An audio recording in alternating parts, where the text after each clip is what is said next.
The Phoenix Suns have a lot of questions with this team throughout the offseason, and one of the names mentioned on coming back is Drew Eubanks, a guy that was a nice backup center, and he wants to come back. The Suns want to have him. We're going to be discussing, is this the smart and right decision for the Phoenix Suns, or should they be looking at some other pieces around the edges? Plus, Chris Haynes has a lot to say about this coaching staff. As we obviously know, Frank Vogel is gone, but everybody else and that staff is going to be gone as well. We'll be breaking down some possibilities for some guys that could come in to help out Mike Budenholzer.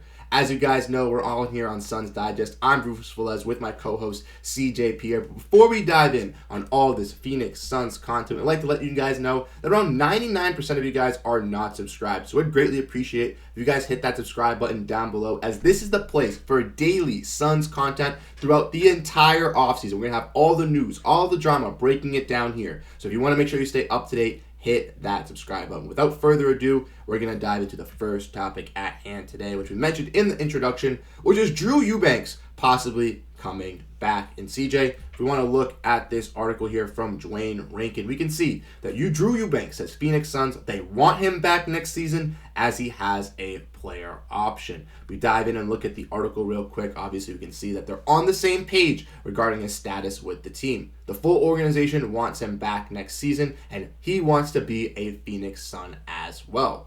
As we obviously know, this team has a lot of guys around the edges, guys like Eric Gordon, Josh Okogie, Damian Lee, who also have player options. We'll have to see how they handle it as well. But Eubanks said he was going to make the best decision for his family and when the time comes. So CJ, my question to you that I have to ask is, what are your kind of thoughts on Drew Eubanks coming in here from Portland last season, being a decent backup center with this squad? Do you think that this is a smart decision by the Phoenix Suns? Well, at the end of the day, when you have a guy that has a player option, you kind of want to placate him a little bit. You kind of want to, make him feel like, hey, this is your choice. If this is what you want to do, this is your option. A player like Drew Eubanks, who's kind of been a backup for, basically his entire career, to have a player option, that's a big advantage. There aren't that many backup guys who just have player options on their contract. So, unless he has a feeling or an inclination that he's going to be able to find some long-term contract somewhere else, then he'd be inclined to, take that player option. And if the Suns are encouraging him to do that, then that means that they want him around. And I think Drew Eubanks he's a good player. He's a solid piece. He's a solid rotational guy. Energy, hustle. He brings, he does all the dirty work stuff that you need, when you're trying to build a championship team. Those guys who end up, getting the fan favorite chants, in the crowd, the guys who are gonna, put their bodies on the line. Drew Eubanks, fills all those categories. He has his limitations. He's not that great of a shooter. He's kind of undersized for a big man. But he does have, he makes himself, good in the pick and roll game. He's smart with his positioning. He's a decent passer. And I think as a piece, as a player that the Suns could utilize, and continue to build, especially if they're trying to keep the big three together. I do have an interesting Drew Eubanks stat from last season that is a little unfortunate and maybe may give Suns fans a bad news. And I don't know if you know this, Bruce, but Drew Eubanks, he was last on the team in terms of plus minus, meaning when he was on the court, the team got outscored more than any other player being on the court. And that's it's not great. It's almost 20 more points than any other person. But you have to put that into context, right? He comes off the bench. He only averaged 15 minutes a game. So he's not necessarily playing regular minutes with guys like KD or Booker or Beal for the most part. And he's also probably not playing with them consistently. The Suns' rotations were kind of all over the place over the course of the season. So, give him a little bit of slack. I know that's not necessarily the greatest stat to hear when you're talking about a player that you're going to bring back on a multi-million-dollar deal or potentially player option. But Drew Eubanks is a solid player. He's not someone that Suns fans will look at and just be like, oh, man, that guy is unplayable. I know that felt that way during the Minnesota Timberwolves series, but that was just more because of the Timberwolves' sheer size and just and the way that the Suns wanted to play. They wanted to go smaller, and that kind of put Drew Eubanks in a bind, kind of took him off the floor. But overall, moving forward in terms of what the Suns may be looking to build, including what they may be looking to add to their roster, I think if they want Drew Eubanks back, I don't think that's a bad thing. And I agree with you, CJ. I think he's a nice piece. You mentioned the hustle, the rebounding. He tries to give it his all in his best efforts for a guy. And we saw that last year with Portland. Then he came over for Phoenix. And I thought that he was one of the better players that they got on those veteran minimum deals. I was like, you know what, Drew Eubanks, I feel confident with this guy. If we kind of want to look at his stats for the season, obviously we can see that this season he averaged 5.1 points on 60% shooting, 4.3 rebounds in 75 games. He only had 6 starts, but like you mentioned, he was the backup to Yusuf Nurkic.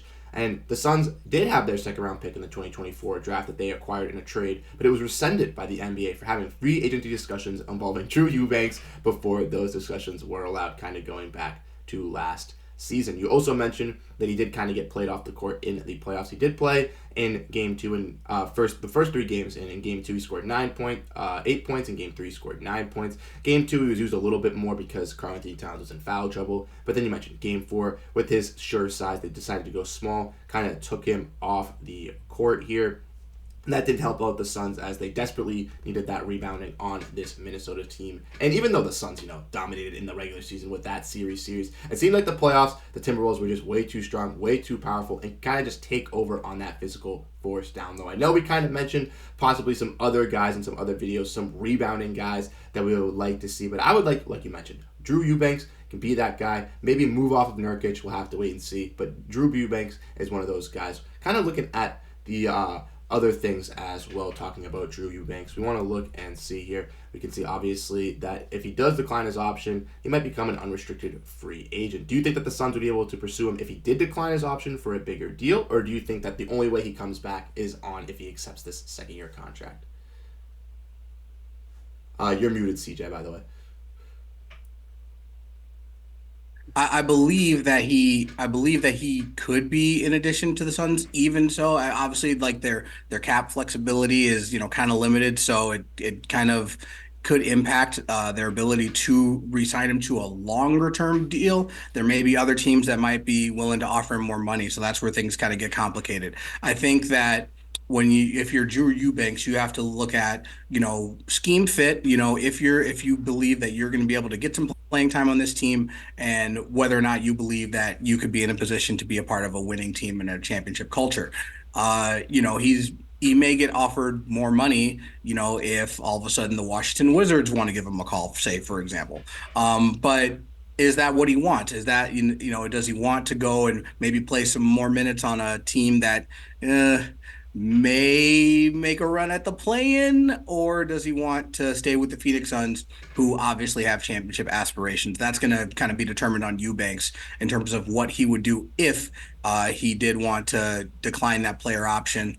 If he was going to sign with the Phoenix Suns, he'd probably have to take less than maybe what his market value would be.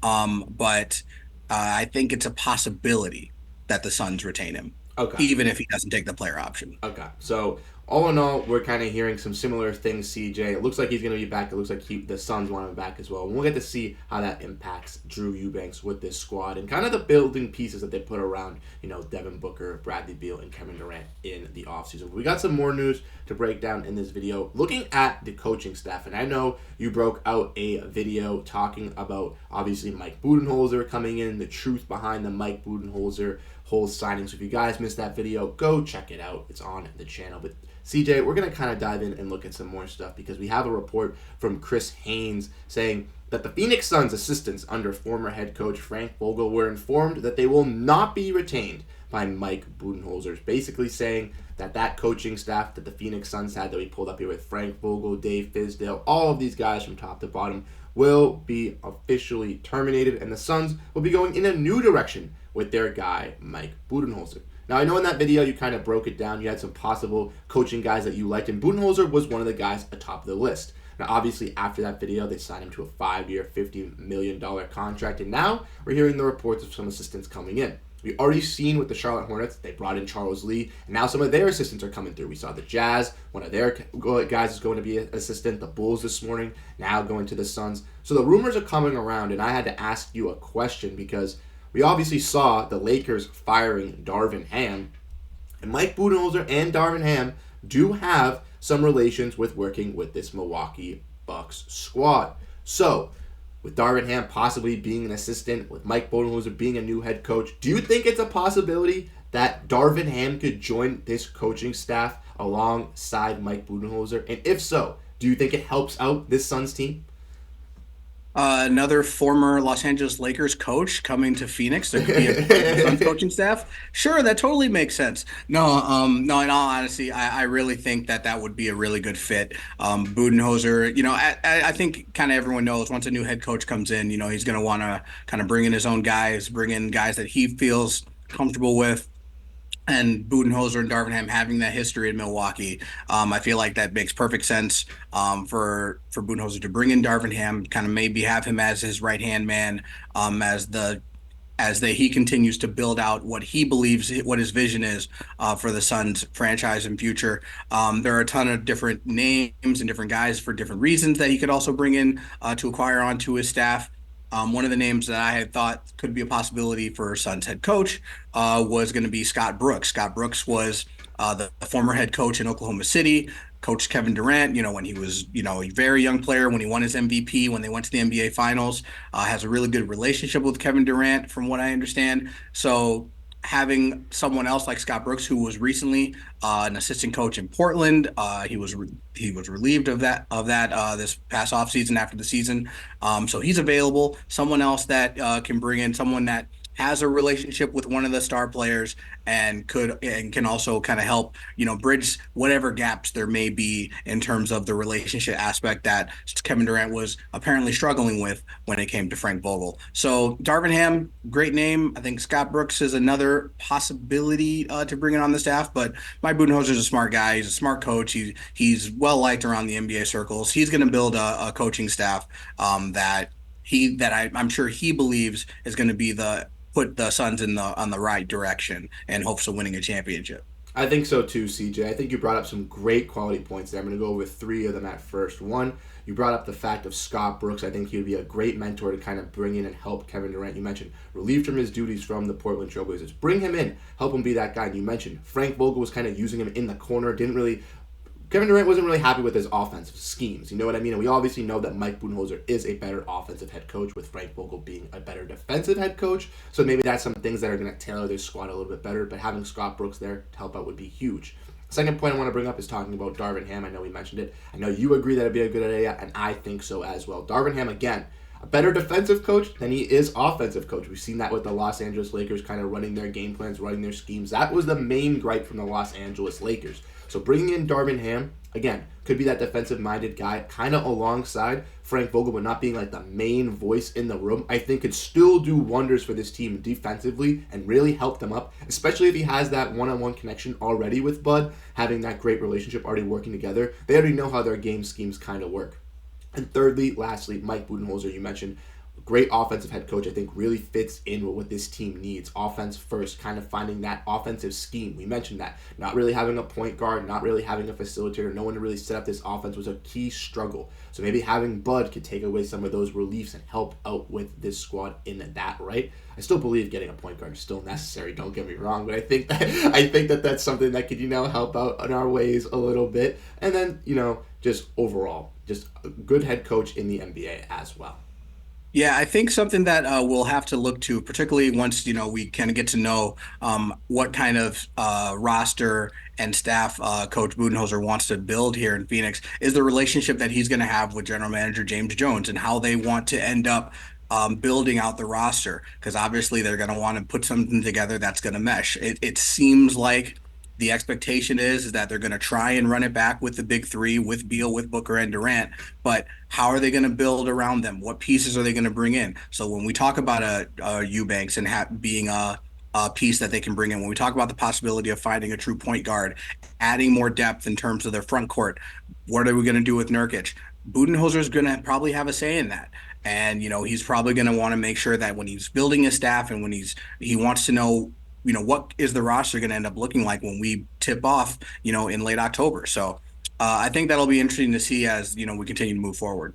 For sure, for sure. And I totally agree. I think him working with James Jones is going to be incredibly to see. And I think it's going to give us a better roster output this season. Because like you mentioned, I think they're going to run it back with the big three. Matt Ishbia is confident that this team is a championship contending squad if he just has the right pieces. And we got to see it to fruition. So honestly, breaking down this video has been absolutely fantastic. We went over the whole Drew Eubanks saga. Will he be back with the Suns? It's looking more and more likely. And then talking about this new coaching staff. Could Coach Budenholzer see some of his new guys rejoining his staff in guys like Darvin Ham? Like we mentioned, we'll have all this to break down for you guys when it actually comes out, when all the news revolving around Mike Budenholzer's staff, the Mike Budenholzer press conference, any roster news, any front office stuff. This is the place for you guys. So if you guys enjoyed the content, hit that subscribe button as we try to get to 1,000 subscribers over here on Suns Digest. From your boys, Bruce Veliz and C.J. Pierre, we'd like to say thank you guys for tuning into this episode of Suns Digest, and we'll catch you guys in the next video. Go Phoenix Suns, and peace out, everybody. Have a great rest of your day.